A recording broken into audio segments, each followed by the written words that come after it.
Assalamualaikum. I hope that you all will be fine. Today in this video we are going to talk about proteins and amino acids. Proteins are the fundamental building blocks of our body. Now why proteins are called as building blocks of our body? Because they are involved in development, growth and repairing process of our body. Proteins are nitrogen containing. अब nitrogen ये कैसे contain करती है? Because of the presence of amino acid. Amino acid एक के बाद एक amino acid जो कि अल्फा एल अमाइनो एसिड होते हैं वो चेन्स बना रहे होते हैं, एक दूसरे के साथ लिंक कर रहे होते हैं पेप्टाइड बॉन्डिंग के थ्रू. और इसके थ्रू क्या होता है कि जब एक के बाद एक अमाइनो एसिड पेप्टाइड बॉन्डिंग के थ्रू ज्वाइन हो रहा होता है तो हमारे पास प्रोटीन बनती है. A protein is a complex substance that consists of amino acid. Complex substance कैसे बनता है? क्योंकि एक के बाद एक अमाइनो एसिड एक दूसरे के साथ ज्वाइंट होगा तो इसी के से क्या होगा? एक कम्प्लेक्स सब्सटेंस प्रोटीन को कहा जाता है. Joined by peptide bonds, proteins are present in organisms and include biological compounds such as enzymes, hormones and antibodies. Now most important question ये है कि प्रोटीन्स बॉडी के अंदर स्टोर हो रही है या फिर नहीं हो रही है. तो प्रोटीन्स जो होती है वो फॉर एग्जांपल ग्लूकोज है वो बॉडी के अंदर स्टोर हो जाता है, लेकिन प्रोटीन्स बॉडी के अंदर स्टोर नहीं होती हैं. अब अगर बॉडी के अंदर प्रोटीन्स का कंटेंट बहुत ज्यादा हो जाता है तो एट दैट टाइम क्या हो रहा होता है हमारे पास कि प्रोटीन्स फैट्स के अंदर कन्वर्ट हो जाती है. इधर वो ग्लूकोज की फॉर्म में कन्वर्ट हो रही है या कार्बोहाइड्रेट्स की फॉर्म में कन्वर्ट हो रही है. तो फिर उसके बाद क्या हो जाएगा कि वो एनर्जी की फॉर्म में सप्लाई होंगी बॉडी को. अब एक सिचुएशन ऐसी भी होती है कि हमारे पास बॉडी को नीड बहुत ज्यादा होती है प्रोटीन की और फिर उस एट दैट टाइम इतनी प्रोटीन जो है वो बॉडी को मिल नहीं रही होती है. तो फिर हमारे पास मसल्स जो होती है जिनके टिश्यूज के अंदर प्रोटीन कंटेंट बहुत ज्यादा होता है तो फिर एट दैट टाइम मसल्स हमारे पास बॉडी को प्रोटीन्स प्रोवाइड करती हैं. तो फिर उस केस में क्या होता है कि मसल वास्टिंग होती है. अब अगर ऐसा हो रहा है कि ये कंडीशन बहुत ज्यादा सीवियर है यानी कि प्रोटीन का कंटेंट जो है जितना चाहिए बॉडी को उतना ज्यादा प्रेजेंट नहीं है और मसल्स बहुत ज्यादा हमारे पास प्रोटीन कंटेंट प्रोवाइड कर रही हैं और मसल वास्टिंग भी हो रही है तो एट दैट टाइम बॉडी की डेथ भी कॉज हो सकती है. तो ये सिचुएशन जो है बहुत ज्यादा सीवियर हो जाती है जो कि क्या है प्रोटीन डिफिशियंसी की वजह से होती है. अब हमारे पास मेन चीज क्या आ जाती है? There is a regular loss of nitrogen from the body due to degradation of amino acids. अब प्रोटीन अगर स्टोर ही नहीं हो रही बॉडी के अंदर तो उससे क्या होगा कि प्रोटीन डिग्रेड होती रहेगी इनटू अमाइनो एसिड.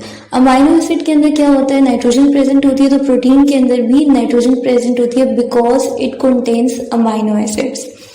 तो प्रोटीन जब अमाइनो एसिड के अंदर ब्रेक डाउन होगी तो नाइट्रोजन भी लॉस होती रहेगी बॉडी से.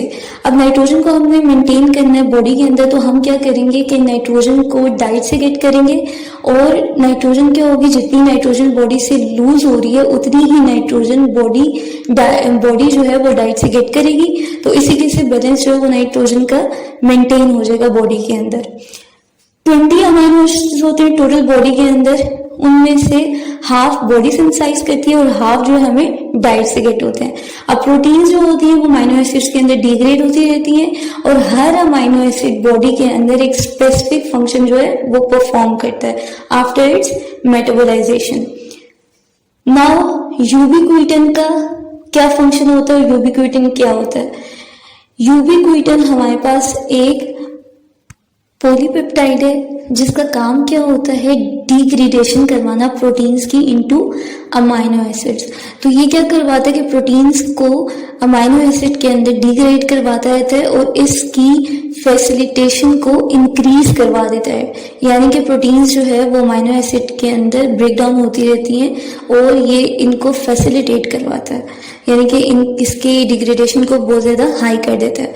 Now we have catabolism of amino group that occurs in 4 stages: transamination, oxidative deamination, ammonia transport and urea cycle. Transamination में क्या होता है कि हमारे पास अमाइनो एसिड में से अमाइनो ग्रुप ट्रांसफर होता है इनटू कीटो एसिड. तो हमारे पास एक न्यू अमाइनो एसिड फॉर्म होगा और न्यू कीटो एसिड फॉर्म होगा. यानी कि हमारे पास एक अमाइनो ग्रुप हमें मिलता है।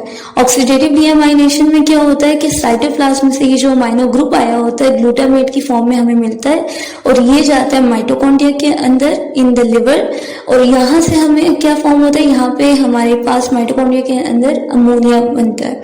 अब ये अमोनिया जो है, अमोनिया ट्रांसपोर्ट में क्या होता है, अमोनिया ट्रांसपोर्ट होता है इनटू द किडनी और फिर यूरिया साइकिल में क्या होता है कि यूरिया बनता है इस अमोनिया के थ्रू और फिर यूरिया से क्या होता है कि ये इसका इससे किसी प्रोटीन जो है वो एक्सक्रीट आउट हो जाती है बॉडी से। तो ये टोटल क्या है, कैटाबोलिज्म है अमाइनो एसिड का इन फ्रॉम द बॉडी। तो ये टोटल होल प्रोसेस हमारी बॉडी के अंदर हो रहा होता है। Now we have first event that is transamination. Transamination के अंदर क्या हो रहा होता है, तो the transfer of an amino group from an amino acid to a keto acid with the formation of a new amino acid and a new keto acid। यानी कि हमारे पास क्या हो रहा है, अमाइनो ग्रुप ट्रांसफर हो रहा है from an amino acid to a keto acid और न्यू अमाइनो एसिड फॉर्म हो रहा है और न्यू कीटो एसिड फॉर्म हो रहा है। It is catalysed by a group of enzymes called transaminases. और हमारे पास क्या है कोफैक्टर, पेरिडोक्सिल फॉस्फेट है जिसको हम पीएलपी कहते हैं। ये किधर होता है, लिवर में, किडनी में, हार्ट में, ब्रेन में। तो ये जो है एंजाइम्स यहाँ ऑर्गन्स के अंदर प्रेजेंट होते हैं। अब यहाँ पे अगर हम ट्रांसअमाइनेशन का रिएक्शन देखें तो हमारे पास क्या है, एक अमाइनो एसिड है that is known as alanine, साथ हमारे पास एक कीटो एसिड है अल्फा कीटो ग्लूट्रेट। तो ये दोनों इन the presence of enzyme alanine amino transferase ये क्या कर रहे हैं, एक कीटो एसिड फॉर्म कर रहे हैं पायरुवेट और फिर उसके बाद हमें पता है कि अमाइनो एसिड फॉर्म होता है प्रोडक्ट के तौर पर that is known as glutamate. तो एक न्यू अमाइनो एसिड और ग्लूटामेट फॉर्म होता है। एंड मोस्ट इंपॉर्टेंट हमारे पास क्या हो रहा होता है कि इसमें NH3 जो होता है वो लिबरेट नहीं हो रहा होता, रादर हमारे पास क्या होता है कि अमाइनो ग्रुप जाकर क्या होता है कि अमाइनो ग्रुप जाकर ट्रांसफर हो जाता है टू द कीटो एसिड, लेकिन NH3 जो होता है ये लिबरेट नहीं हो रहा होता। उसके बाद हमारे पास क्या है कि ऑल इसके साइलेंट फीचर्स क्या हैं, ऑल ट्रांसमाइनेसेस रिक्वायर पीएलपी। हमारे पास जो कोफैक्टर होता है वो पेरिडोक्सिल फॉस्फेट ही होता है और ये क्या होता है कि NH3 लिबरेट नहीं हो रहा होता, सिर्फ अमाइनो ग्रुप ट्रांसफर हो रहा होता है। ट्रांसअमाइनेशन क्या है, रिवर्सिबल है, यानी कि हम इसको दोबारा से अमाइनो एसिड और कीटो एसिड में कन्वर्ट कर सकते हैं। There are multiple transaminases enzymes which vary in substrate specificity, यानी कि अगर हमारे पास एलेनाइन है तो उसके लिए एलेनाइन अमाइनो ट्रांसफरेज होगा। इसी तरह अगर हमारे पास एस्पार्टेट है तो उसके लिए भी अलग से ही एंजाइम जो है वो यूज किया जाता है। तो हमारे पास जो एंजाइम्स होते हैं वो सबस्ट्रेट स्पेसिफिक होते हैं। अब इनका मेन काम क्या होता है कि it diverts excess amino acid toward the energy generation. अब ये जो ट्रांसअमाइनेशन का प्रोसेस हो रहा होता है इससे मेनली क्या हो रही होती है, एनर्जी जनरेट हो रही होती है। Amino acid undergo transamination to finally concentrate nitrogen in glutamate. अब एट द एंड हमारे पास जब भी कीटो एसिड और अमाइनो एसिड फॉर्म हो रहा होता है तो एट द एंड जो हमारे पास अमाइनो एसिड फॉर्म होता है वो ग्लूटामेट ही फॉर्म होता है। हमारे पास कोई भी अमाइनो एसिड रिएक्ट करेगा विद अ कीटो एसिड तो एट द एंड हमारे पास ग्लूटामेट ही अमाइनो एसिड फॉर्म होता है। अब यहाँ पे क्या है, glutamate undergoes oxidative deamination to liberate free ammonia for urea synthesis. तो ग्लूटामेट जो हमारे पास फॉर्म होता है जब वो सेकेंड इवेंट जो हमारा अमाइनो ग्रुप का होता है ऑक्सीडेटिव डीएमिनेशन जिसको कहते हैं, तो उसमें हमारे पास क्या होता है कि वो अमोनिया देता है फॉर द यूरिया सिंथेसिस, जिसमें हमारे पास क्या होता है कि यूरिया सिंथेसिस के अंदर अमोनिया लिबरेट हो जाता है। All amino acids except lysine, threonine, proline, hydroxy proline participate in the transamination। तो इन एंजाइम्स के अलावा बाकी सारे जो है अमाइनो एसिड ट्रांसअमाइनेशन करवाते हैं। It involves anabolism and catabolism and it is also reversible। अब यहाँ पे हमारे पास रिएक्शंस आ जाते हैं। तो हमारे पास क्या है, अमाइनो एसिड है और अल्फा कीटो एसिड है। तो जब ये दोनों रिएक्ट करते हैं तो वी नो दैट कि हमारे पास कीटो एसिड आता है, देन हमारे पास अमाइनो एसिड आता है। तो अमाइनो एसिड हमेशा जब भी प्रोड्यूस होगा वो ग्लूटामेट ही होगा और ग्लूटामेट हमारे पास आगे किधर जाता है, नाइट्रोजन कंटेन करता है, ये आगे हमारे पास ऑक्सीडेटिव डीएमिनेशन की इवेंट में जाता है in the mitochondria from the cytoplasm, क्योंकि ट्रांस अमाइनेशन साइटोप्लाज्म के अंदर हो रही होती है और जो ऑक्सीडेटिव डीएमिनेशन का प्रोसेस जो सेकेंड इवेंट है वो हमारे पास माइटोकॉन्ड्रिया के अंदर हो रहा होता है इन द लिवर। अब यहाँ पे एलेनाइन है, एज वी नो दैट कि हमारे पास जो एंजाइम होता है वो सबस्ट्रेट स्पेसिफिक होता है, तो एलेनाइन जो है वो अल्फा कीटोग्लूटारेट के साथ रिएक्ट करेगी और हमारे पास क्या देगी, पायरुवेट और ग्लूटामेट देगी। यहाँ पे हमारे पास जो कीटो एसिड होता है वो भी डिफरेंट आता है। एलेनाइन की प्रेजेंस में अमाइनो एसिड की पायरुवेट मिलता है एज अ कीटो एसिडेट, एस्पेटेट की प्रेजेंस में हमारे पास ऑक्सैलो एसीटेट मिलता है, लेकिन अमाइनो एसिड एक ही होता है जो कि ग्लूटामेट फॉर्म होता है। अब यहाँ पे हमारे पास क्या होगा, क्लिनिकल सिग्निफिकेंस आ जाता है। क्लिनिकल सिग्निफिकेंस में क्या है, enzymes present within cell released in cellular damaging to the blood. अब एंजाइम जो कि सेल में प्रेजेंट है, सेल कौन सा होता है, इधर वो एस्पर्टेट है ट्रांसअमाइनेशन में, या हमारे पास एलेनाइन ट्रांसअमाइनेशन में हमारे पास एंजाइम प्रेजेंट है। तो ये दोनों एंजाइम्स क्या करेंगे, अगर ये सेलुलर डैमेज हो रही है यानी कि ये दोनों लिवर में प्रेजेंट है, लेकिन जो एस्पर्टेट होता है वो हार्ट में भी होता है और मसल्स में भी प्रेजेंट होता है। तो अगर क्या होता है कि सेल डैमेज हो गया तो ये किधर रिलीज हो जाएंगे, ब्लड के अंदर चले जाते हैं। तो जो एस्पर्टेट का लेवल हाई होता है वो किस केस में होता है, जब कोई भी मतलब डिसऑर्डर होगा, कौन सा होगा डिसऑर्डर, मायोकार्डियल इन्फेक्शन हो जाता है, तो इसका लेवल ब्लड के अंदर हाई हो जाता है। और हमारे पास हेपेटाइटिस होगा, अल्कोहलिक सिरोसिस डिसऑर्डर होगा, या फिर हमारे पास मस्कुलर डिस्ट्रोफी होगी। तो एस्पर्टेट और एलेनाइन ट्रांसअमाइनेशन जो हमारे पास एंजाइम्स है, इनका लेवल क्या होता है, ब्लड के अंदर हाई हो जाता है। उसके बाद ट्रांस डीअमाइनेशन है। ट्रांस डीअमाइनेशन कहाँ से निकला है, ट्रांस मीन्स ट्रांसअमाइनेशन और डीअमाइनेशन मीन्स के अमाइनो ग्रुप का removal from the amino acids. Transamination में क्या हो रहा था कि हमारे पास एक amino group from the amino acid remove हो रहा था। ट्रांस डीअमाइनेशन में क्या हो रहा होता है, जब बहुत सारे अमाइनो एसिड्स में से अमाइनो ग्रुप रिमूव हो रहे हो विद अ कपल्ड रिएक्शन, तो हमारे पास ट्रांस डीअमाइनेशन हो रही होती है, तो उसको हम ट्रांस डीअमाइनेशन कहते हैं। तो इसमें हमारे पास क्या हो रहा होता है, it is followed by oxidative deamination, और ये हमारे पास वी नो दैट कि ट्रांसअमाइनेशन हो किस में होती है, साइटोप्लाज्म में। तो जब हमारे पास बहुत सारे amino acids amino group remove करेंगे तो ये भी साइटोप्लाज्म में ही प्रेजेंट होगी और ये भी वहीं पे हो रही होती है। अब ये आगे जो प्रोसेस हो रहा होता है वो क्या होता है कि अमाइनो ग्रुप रिमूव तो हो गए अमाइनो एसिड्स में से, इधर वो बहुत सारे अमाइनो एसिड्स का हो रहा है या फिर एक अमाइनो एसिड का हो रहा है, यानी कि ट्रांस डीअमाइनेशन हो रही है, ट्रांसअमाइनेशन हो रही है। तो amino group is transported to liver as glutamic acid, जो कि ग्लूटामेट होता है, which is finally oxidatively deaminated into the mitochondria of hepatocytes. अब ग्लूटामेट हमारे पास अमाइनो एसिड फॉर्म हो गया। कैसे हुआ था कि हमारे पास ट्रांसअमाइनेशन के प्रोसेस में अमाइनो ग्रुप जो है वो हमने रिमूव करवा दिया था ट्रांसअमाइनेशन में। अब यही जो अमाइनो ग्रुप है, ग्लूटामेट जो हमें मिला था, वो ग्लूटामिक एसिड की फॉर्म में माइटोकॉन्ड्रिया के अंदर एंटर हो जाता है इन द हेपेटोसाइट्स। हेपेटोसाइट किसके होते हैं सेल्स, ये लिवर के होते हैं। तो इसमें ये क्या होता है, ये एंटर हो जाता है और फिर ऑक्सीडेटिव डीअमाइनेशन का प्रोसेस जो है वो हमारे पास स्टार्ट हो जाता है। अब डीअमाइनेशन हम किसे कहते हैं, डीअमाइनेशन कहते हैं removal of amino group from the amino acid as ammonia is deamination. Deamination is result in the liberation of ammonia for urea synthesis. अब हमारे पास होता क्या है कि डीअमाइनेशन ये इसे कहते हैं कि जिसमें अमाइनो ग्रुप को रिमूव करवा दिया जाता है अमाइनो एसिड में से और फिर अमोनिया प्रोड्यूस होती है। अब अमोनिया क्यों प्रोड्यूस हो रही होती है, क्योंकि अमोनिया को किडनी में जाना होता है और फिर वहां से यूरिया की सिंथेसिस होनी होती है और फिर उसके बाद क्या होता है कि एक्सक्रीशन का प्रोसेस स्टार्ट हो जाता है।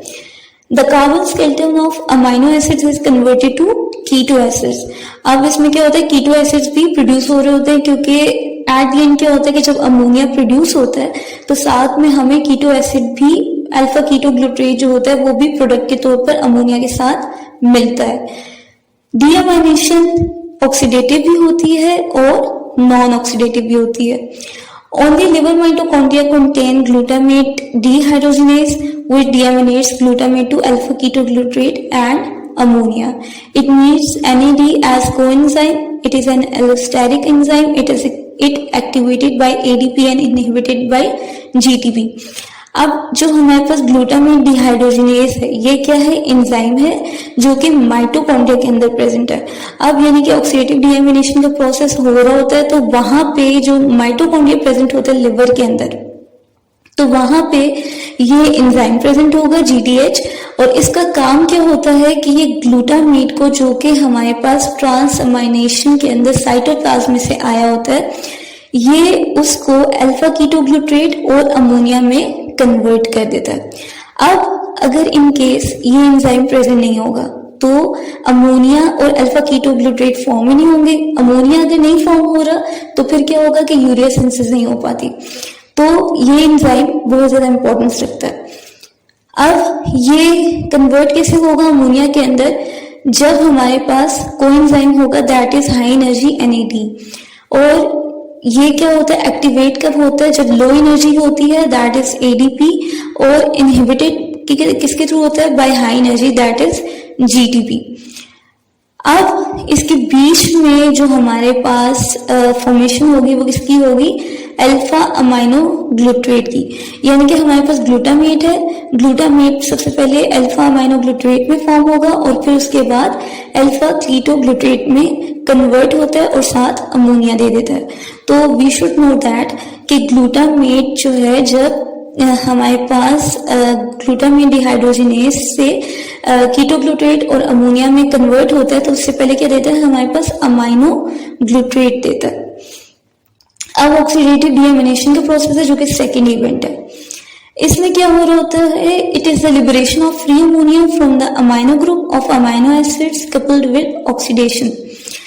इसमें क्या हो रहा होता है कि हमें अमोनिया मिल जाती है। अमोनिया कहाँ से मिलता है? जब ट्रांसअमाइनेशन के प्रोसेस में अमोनिया अमाइनो ग्रुप मिलता है तो वहां से जब ग्लूटामेट आता है अमाइनो ग्रुप लेके आता है तो वहां से साइटोप्लाज्म में से जब माइटोकॉन्ड्रिया के अंदर ग्लूटामेट एंटर होता है तो वो अमोनिया देता है, और ये अमोनिया का मिलना with the presence of oxidation, तो ये क्या कहलाता है? ऑक्सीडेटिव डीएमिनेशन कहलाती है ये प्रोसेस। अब ये हो कहाँ रहा होता है? लिवर के अंदर और किडनी के अंदर हो रहा होता है, क्योंकि एक तो ये होता है कि ये लिवर में आने के बाद हमारे पास ऑक्सीडेटिव डीएमिनेशन कैरिड आउट होती है, ट्रांसअमाइनेशन जो होती है वो साइटोप्लाज्म में हो रही होती है।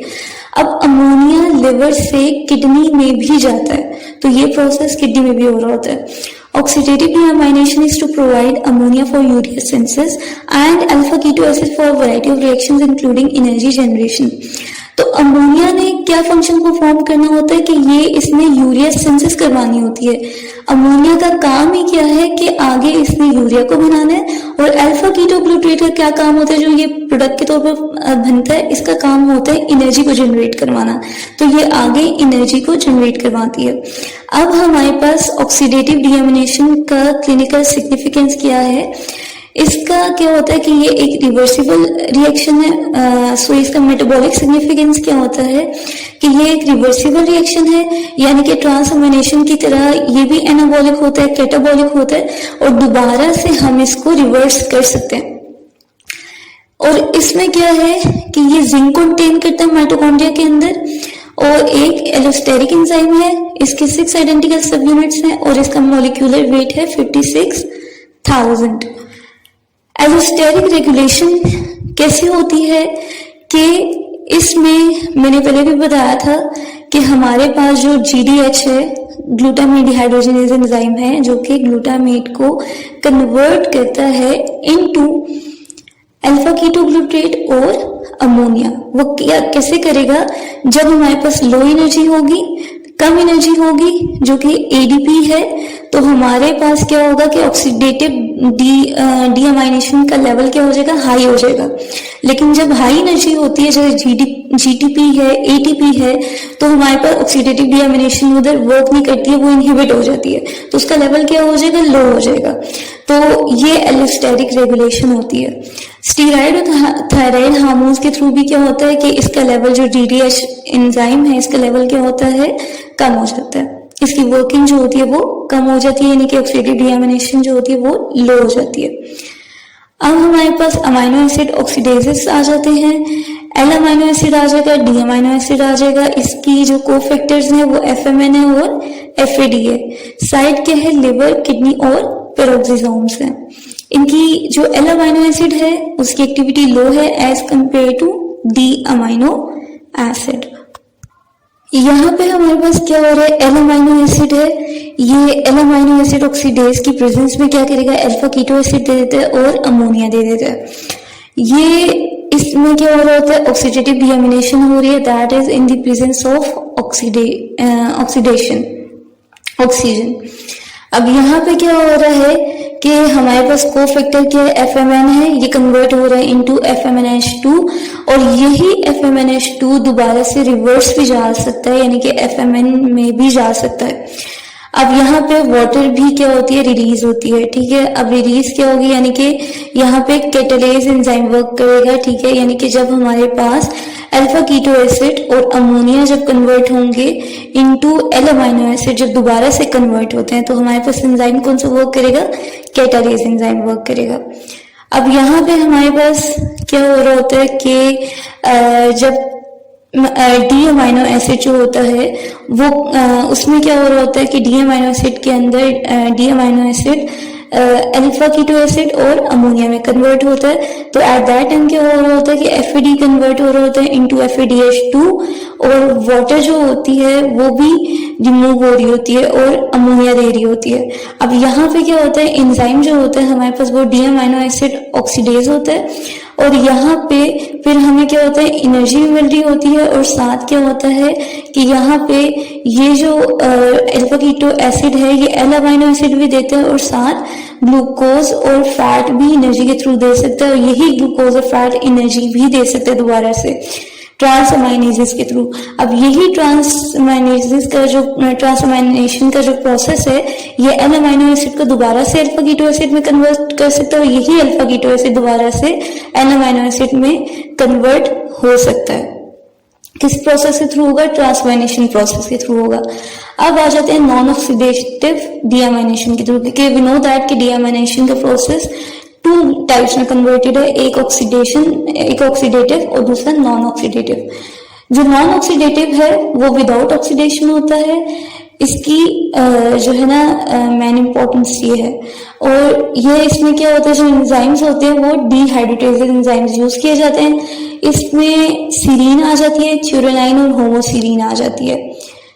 दे अंडरगो नॉन ऑक्सीडेटिव डीअमाइनेशन जिसमें हमारे पास कोफैक्टर क्या है, पीएलपी डिपेंडेंट डीहाइड्रोटेजेस कोफैक्टर आ जाता है।